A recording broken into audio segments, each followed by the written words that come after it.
Pada hari ini Allah Subhanahu wa taala menciptakan Nabi Adam. Pada hari ini Allah Subhanahu wa taala akan mengkiamatkan dunia. Pada hari ini Allah Subhanahu wa taala mengeluarkan Adam dari surga. Hari ini dipilih Allah Subhanahu wa taala tempat pertemuan seluruh orang beriman. Hari ini disebut dengan Sayyidul Ayyam, induk pemimpin dari segala hari. Berapa banyak hari ini orang yang amat sangat ingin nyawanya sampai ke hari ini, tapi ada yang lebih cepat daripada niat. Malaikat maut datang mencabut nyawa, belum sampai malam Jumat dia sudah menghadap Allah Subhanahu wa taala. Man mata yaumal jumu'ati, siapa yang mati pada hari Jumat, malam Jumat, sore Jumat, petang Jumat, waqahu Allahu min azabil qabri, Allah jaga, selamatkan dia dari azab kubur.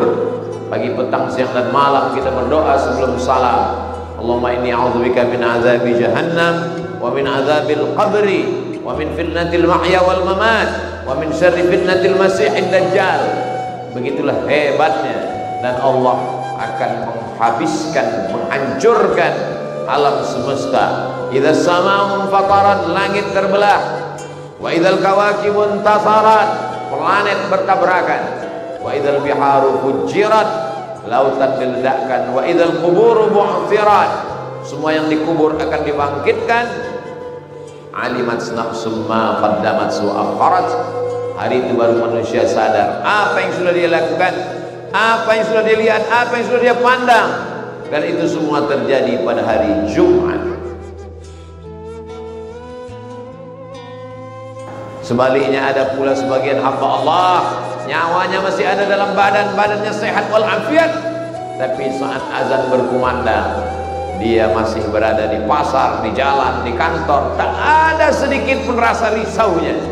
Inilah tanda-tanda hati sudah terkunci. Kalau tidak merasakan manisnya ibadah, tidak merasa berduka meninggalkan ibadah, itu salah satu azab di atas azab. Sakit bukan azab. Ma yusibul mu'min min nasabin wala wasabin wala saqamin. Orang yang sakit, risau, gundah gulata, wala syaukin yastakuha, duri yang menusuk tapak kaki, illa kafarallahu anhu biha sayyi'atu. Banyak orang yang sakit tapi dosa-dosanya diampunkan Allah, dihapuskan Allah Subhanahu wa taala.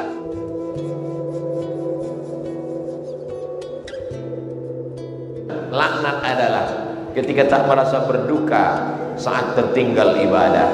Itulah sesungguhnya khatamallahu ala qulubihim, Allah mengunci pintu hati mereka, wa ala sam'ihim, telinga tersumbat, wa ala absarihim, mata tertutup.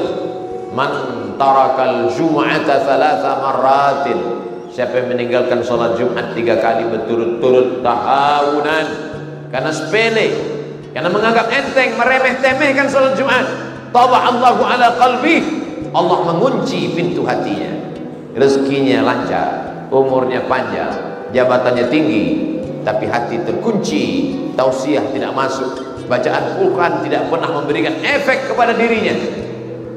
Semua orang meneteskan air mata sedih, semua orang merasa takut berzina, takut makan haram, takut buat dosa, tapi kenapa dia tak ada rasa takut sedikit pun? Apa sesungguhnya yang terjadi?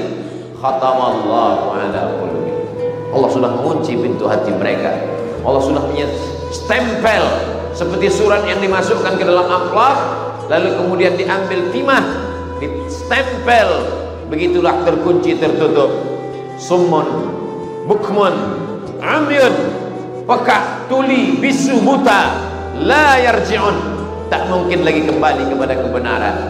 La yubsirun, tak lagi dapat melihat mana yang hak, mana yang batil. La yasma'un, tak lagi bisa mendengar mana nasihat, mana sumpah serapah, karena mereka orang-orang yang dilaknat Allah Subhanahu.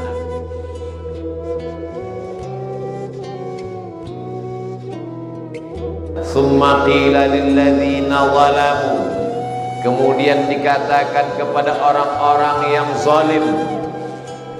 Apa dikatakan Allah Subhanahu wa taala kepada orang-orang yang sudah menganiaya orang lain? Maka rasakanlah azab, azab di atas azab yang diberikan Allah Subhanahu wa taala. Ittaqu zulma, takutlah kamu pada perbuatan zalim. Fa inna zulma zulumatun yaumal qiyamah. Karena perbuatan zalim akan menjadi kegelapan pada hari kiamat.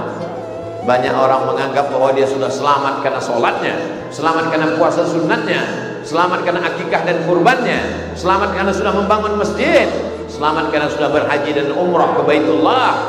Tapi sesungguhnya perbuatan zalim tak dapat ditebus dengan istighfar beribu kali, tak dapat ditebus dengan orang yang membangun masjid, tak dapat ditebus dengan darah menetes mati syahid.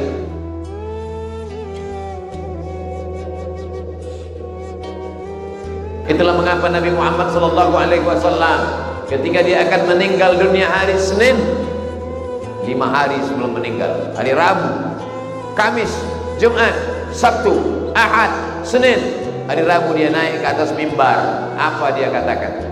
Man kuntu jalantu lahu zahran. Siapa yang pernah aku aniaya, pundaknya pernah aku cambuk. Aku ingin mencambuk kuda, ujung cambuk terkena pundaknya. Dia tidak menuntut balas karena segan. Aku tidak tahu, tuntutlah sekarang. Lebih baik kalian tuntut aku di dunia daripada nanti aku akan mencari kalian di akhirat, meminta maaf, melepaskan segala perbuatan zalim. Sahabat tertunduk meneteskan air mata. Mereka tahu bahwa Nabi tak lama lagi akan meninggalkan kita, kata mereka. Man kuntu syatamtu lahu irdan. Siapa yang lidahku kasar, kata-kataku menyinggung perasaannya, menikam tangkai jantungnya, merusak perasaan hati jiwanya, maka ini hatiku, falyastaqim minhu, silakan balas. Hadza irdi, ini harga diriku, silakan balas. Tak ada satupun sahabat membalas. Mereka memaafkan, mereka ingin mendapatkan syafaat Nabi Muhammad SAW. Siapa yang pernah aku pinjam uangnya, kata sahabat. Siapa yang pernah aku pinjam uangnya, kata Nabi kepada sahabat. Salah seorang sahabat berkata, innalaka alayya thalatha darahim. Engkau pernah meminjam 3 dirham, mata uang murah perak, mata uang mahal emas. Engkau pernah meminjam 3 dirham, belum engkau bayar ya Rasulullah. Langsung saat itu juga apa kata Nabi? Idfa' ya fadal.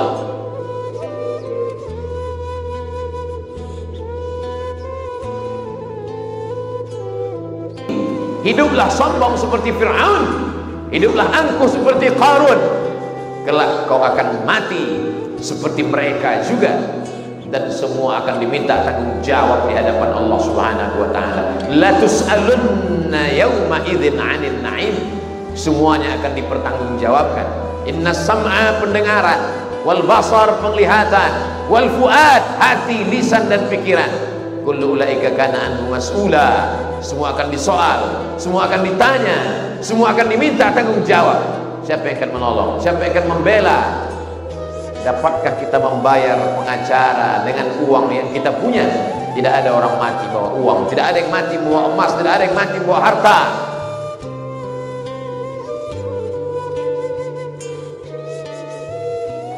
Al-yawma nakhtimu ala afwahihim. Hari itu lidah kami kunci.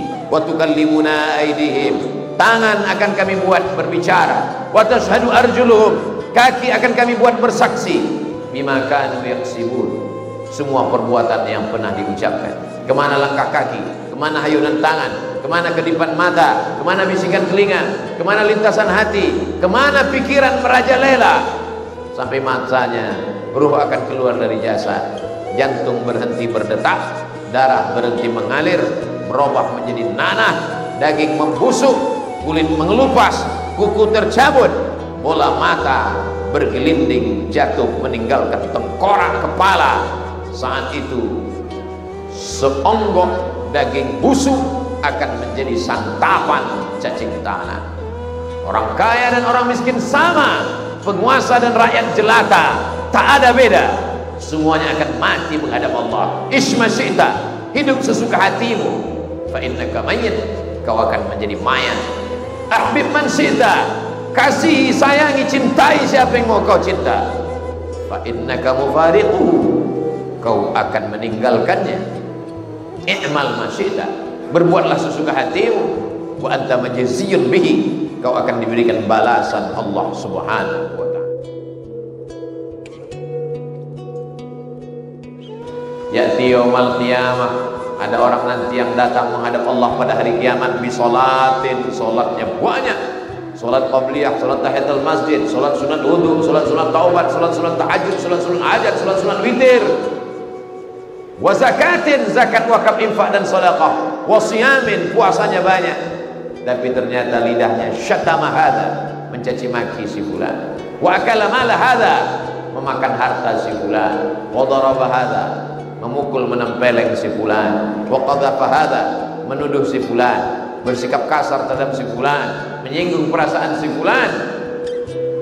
Bahkan dalam kitab Ar-Risalah Al-Qushairiyah, Imam Al-Qushairi berkisah tentang seorang ahli ibadah, siangnya jihad fisabilillah, malamnya dia beribadah kepada Allah, banyak bekalnya menghadap Allah Subhanahu wa taala. Ketika amalnya ditimbang, fa amma man thaqulat mawazinuh, siapa yang berat timbangan amalnya, fa huwa fi 'isyatir radiyah, dia adalah orang-orang yang diridhai Allah, layak sudah masuk surga. Tapi ternyata pada suatu malam dia undang dalam majelis makan-makan ke rumah tetangga. Saat pulang tersangkut daging di celah giginya. Tak sabar dia pulang ke rumah mengambil congkel gigi. Lalu dia lihat ada ranting kayu pagar rumah orang di tepi jalan. Lalu dia ambil ranting kayu itu untuk mencongkel daging yang menyumbat giginya. Maka setelah itu lepaslah dia dari beban berat menurut pikirannya. Setelah itu dia pulang tak pernah teringat, tak pernah terkenang, hanya ranting ujung kayu yang belum tentu bermanfaat buat orang yang menanam kayu. Tidak ada yang kehilangan, tidak ada yang kesakitan, tak ada yang teraniaya. Tapi ternyata apa yang terjadi? Faman ya'mal mithqala dzarratin khairan yarah, wa man ya'mal mithqala dzarratin syarran yarah. Sebesar biji sawi, sebesar ujung pedang, sebesar ujung jarum, sebesar ujung tapak kaki semut yang hitam di tengah malam yang kelam, akan diminta tanggung jawab di hadapan Allah. Hisabnya berat, perhitungan amalnya berat, karena sudah mengambil hak orang lain.